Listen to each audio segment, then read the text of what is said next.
dinner from Bojangles for just $5.99. A leg and thigh dinner from Bojangles for just $5.99? A deal so good it's worth repeating, but it won't last long. So much flavor. Eat and repeat while it lasts. So much flavor. It's bow time. Hey, Jill, what's the matter? Manus's name change is stressing me out. Everyone will know we still specialize in Medicare. Yeah, I know that. What about this? Are you 64.com?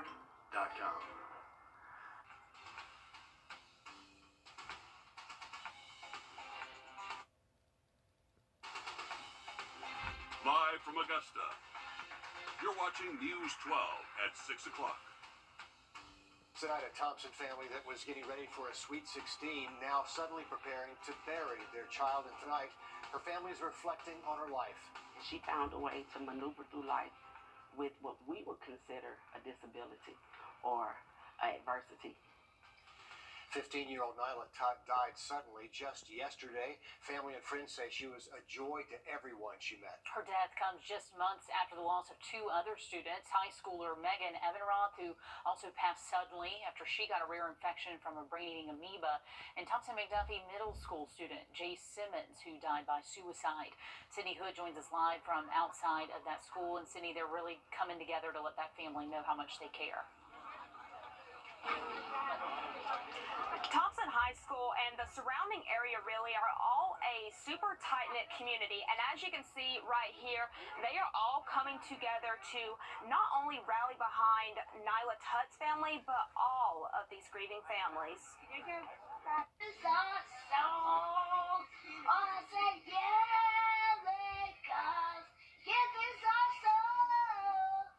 She was put here for a reason, and I think her reason was to bring light, bring happiness, and bring joy to others. Nyla Tutt was a sophomore at Thompson High. She was active in theater and ROTC and had big goals for her life. Her smile was everything. I would come home from work. First thing she'd say, well, how was your day? Even if I come home in a bad mood. My day was okay, Nyla. Don't sound like it. You got a smile. And looking at this smile, you wouldn't think anything was wrong with her.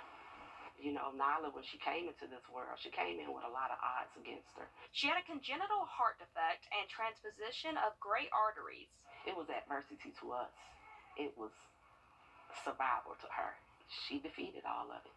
She may have not defeated it on paper, but physically and mentally, it was defeated.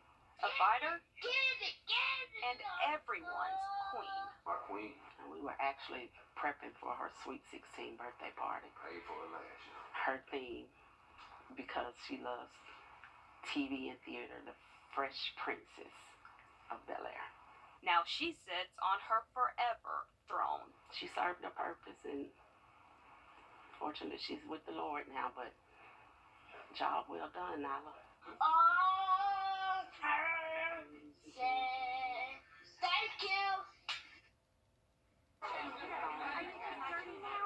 Family or friends are putting in the final touches on the Spirit Rock out here. You can see they've got some handprints on the backside that they just finished up, and then out here on the front, I want to show y'all, it's pink and purple because these are Nyla's two favorite colors. They've got Forever 15 right here on the front. They've got Nyla's name right here, her initials, and then a class of 2026 out here on the side. So it's really everything that captures who Nyla was. And then also tomorrow night, family, friends, and her classmates are going to gather out here at Thompson High School for a balloon release. That kicks off at 6 o'clock.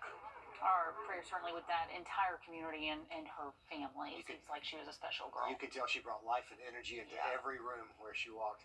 Thank you, Sydney, from that live update from Thompson. To weather now, we have some showers moving through the area tonight. First Alert Chief Meteorologist Riley. The next 16, 24 hours, make sure you do have that umbrella close by. We'll have a full look at the forecast for you in just about 10 minutes. Riley, thanks. New information tonight about 4 deputies in a sex scandal rocking the Richmond County Sheriff's Office. For the first time, an official agency is confirming what we first reported here last week. 2 have been fired, 2 others demoted, but it's not the agency you might think. The Richmond County Sheriff's Office still hasn't confirmed anything or released any real information about it. Instead, our I-Team's Meredith Anderson joins us tonight with details from a state agency.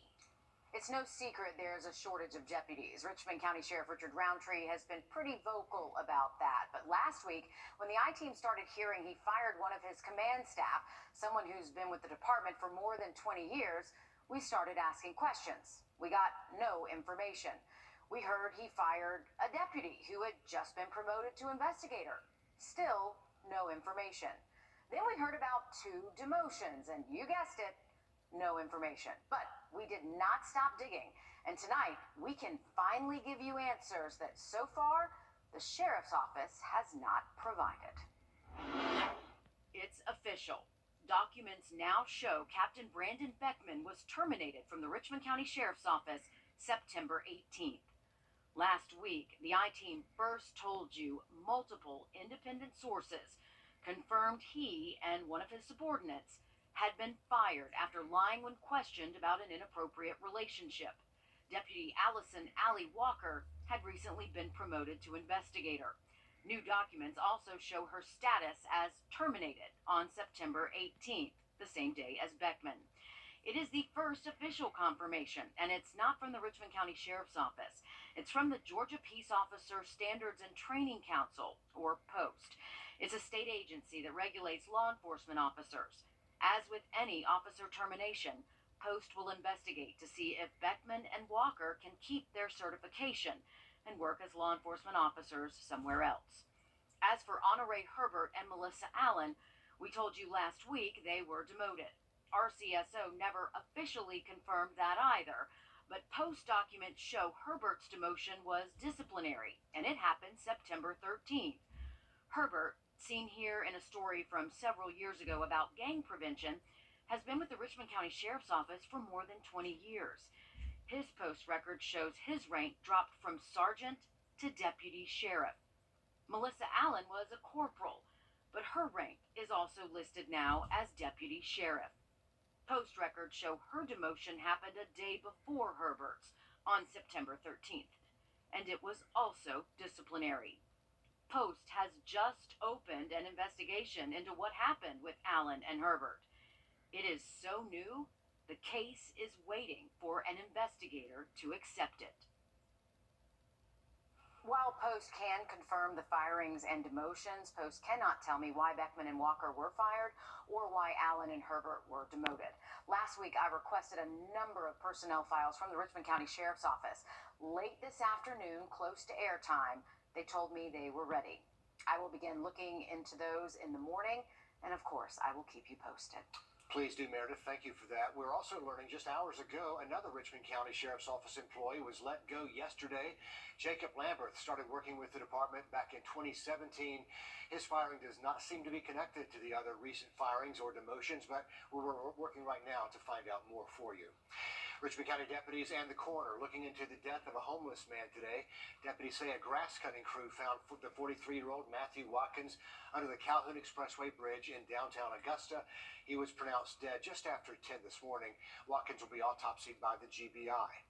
Tonight, new documents are shedding more light on a Columbia County firefighter arrested last week on drug and child pornography charges.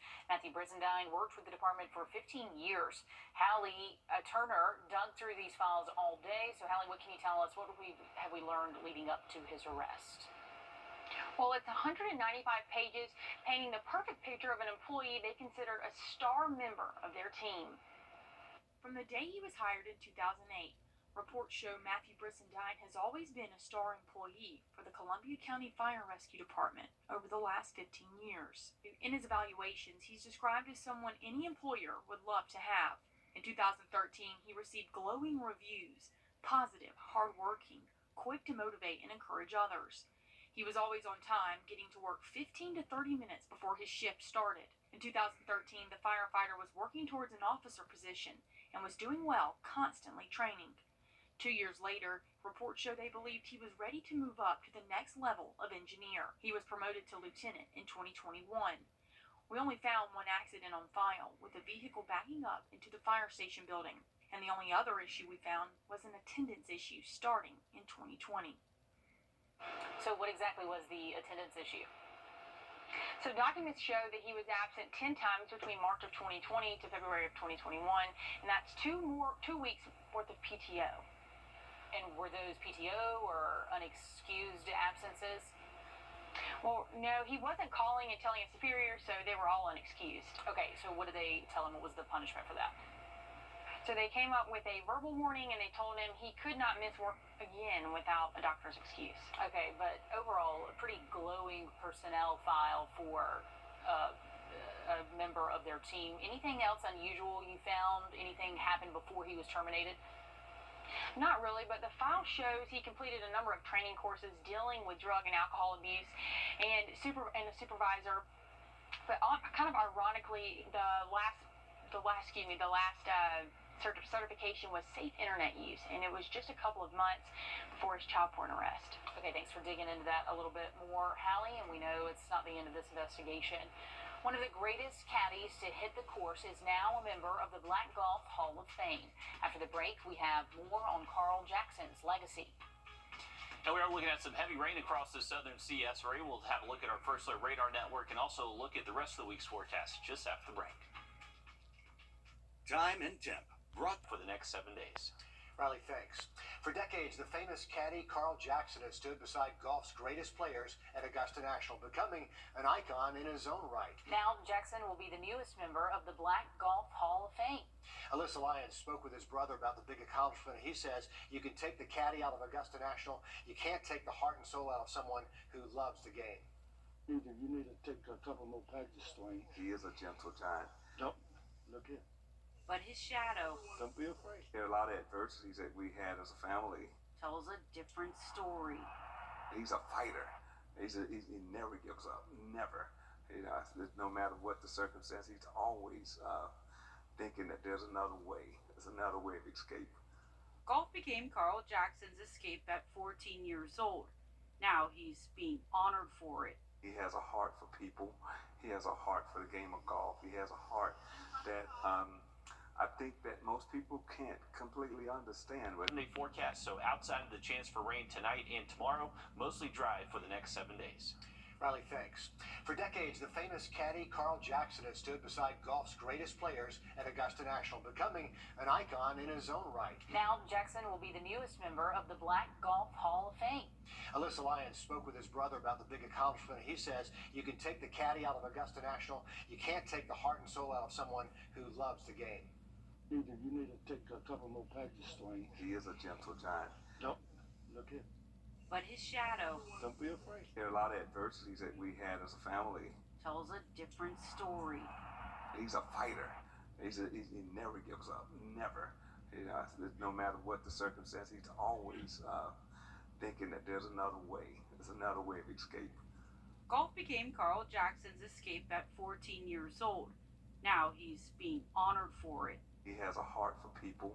He has a heart for the game of golf. He has a heart that I think that most people can't completely understand, but it's one that transcends a love that's beyond your imagination. Jackson is the newest member of the Black Golf Hall of Fame.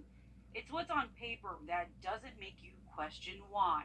I see that passion to pass it on. I see the passion to help those that are coming behind to understand what it really takes in order to reach that height, to reach that level. It hasn't always been pretty, but it's been worth it. It wasn't something that we planned, and it was something that truly I think he deserved. In Augusta, Alyssa Lyons on your side. And his brother's longtime friend Scott Sawyer accepted the award on Carl's behalf. The three run the Carl Jackson Foundation. He will always be a part of Augusta National history. Congratulations to him. We're back with more in a moment. First Alert Radar, powered by Jim Hudson Lexus Acura Cadillac. After Augusta leaders are trying to come up with new ways to address panhandling. Last week, they weren't able to come up with a panhandling ordinance, though, for the county. Now they're pushing a new education campaign. Craig Allison live from one of the areas this campaign would take place. That's Peach Orchard and Windsor Spring Road. But, Craig, this involves some other areas as well. Yep, here, downtown Augusta, Wrightsboro Rear near the Augusta Mall, Washington Road I-20 corridor, and all across social media. Augusta leadership is looking for $25,000 from the administrator's office to go into physical and digital social media that would let people know where they should donate their money towards instead of going towards panhandlers in the street. Now, this program would educate the public on panhandling, but also encourage people to donate to a program that helps nonprofits instead of handing out money to panhandlers on the street. While Commissioner Jordan Johnson was not against the campaign, he said the money would be poured into this, could also go into homeless initiatives that should be receiving more attention. We passed a strategic plan about a year or so ago that would address homelessness in a way that the city thought was viable. So we talked about affordable housing. The plan had language in there about supportive services, diversion programs, things of that nature. But we have not funded those programs. And so when we're talking about panhandling and then when we're comparing it to homelessness, we understand that those are two different topics. So if we're trying to address the panhandling issue, I wonder if this program would actually help that issue itself.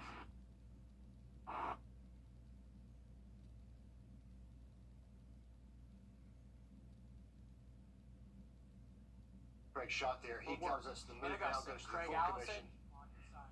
It now goes to the full commission next week, and if approved, it'll be in place for a year to see how the program works. So something we'll be watching. Absolutely. We'll keep you updated on what they decide. Dan? On your sideline, sports brought to you by the Hawk Law Group. Week 6 of the high school football season was filled with so many great moments, making it extremely difficult for me to build this week's edition of the Under the Lights Top 5 Plays of the Week. Coming in at number 5, Strom Thurmond taking on North Augusta. Braylon Staley is going to the University of Tennessee next year, and on the way there, he's going to outrun the entire Yellow Jackets defense for a really long touchdown. We'll be revisiting this crazy game in just a few seconds. Coming in at number 4, Evans and Grovetown. The Warriors are trying to get something going on offense, but Dontavius Williams says not today, flying out of nowhere to make this nice diving interception by the sidelines. Evans went on to win 27-6. Number 3, let's get back to the North Augusta Strom Thurmond game. The Jackets are in the red zone. Corey Tillman throws a dime on the move to Beans Hunt, who makes a spectacular toe-tapping touchdown. North Augusta came out on top in this important game, 23-11. Number 2, Midland Valley and Swansea. The Mustangs get a hand on this punt, and Deami Williams scoops up the loose ball off the grass and takes it the rest of the way for the score. Midland Valley dropped 77 points in this game, and they're sitting at 6-0 for the first time in school history. Our Under the Lights Play of the Week comes to us from the game between Aquinas and Greenbrier. Jim Franklin evades multiple tackles and then launches this deep ball downfield, hitting Jack Rhodes perfectly in stride, and then he goes the distance, 79 yards for the touchdown. Aquinas is moving to 4-1 after another tough win, 20-12. And of course, you have the power to decide which one of our matchups this week will be our Under the Lights Game of the Week. Scan the code on your screen now or log onto our website to cast your vote. That's it for sports. We'll be right back after this quick break. Hey, Jill, what's the matter? Man, this name change is stressing me out. Everyone will know we still specialize in Medicare. Yeah, I know that. What about this? Are you 64.com? Well, another live look from our Beach Island camera showing some heavy rain across portions of the southern CS area, mainly south of I-20 is where we're looking at the best rain coverage at the moment. This rain's trying to get closer towards us here in Augusta, right now stretching from southern Aiken County into western Barnwell County, so right over SRS and all the way into downtown Barnwell. We're going to have the opportunity for these showers this evening and 2 tonight. The one little downpour we're looking at north of the interstate is up towards Clarks Hill, now moving towards downtown Lincolnton, producing some pretty heavy rain, so watch out for some ponding on the roadways there. Just some lighter rain across our southern counties, and that does look to be tapering off some, but keeping the opportunity for rain tonight and throughout the day on Wednesday. Generally cloudy skies tomorrow, but more sun starting to peek through Thursday heading into the weekend. And our next live update comes at 7 o'clock on NBC 26. Then we're back with more News 12 tonight at 11.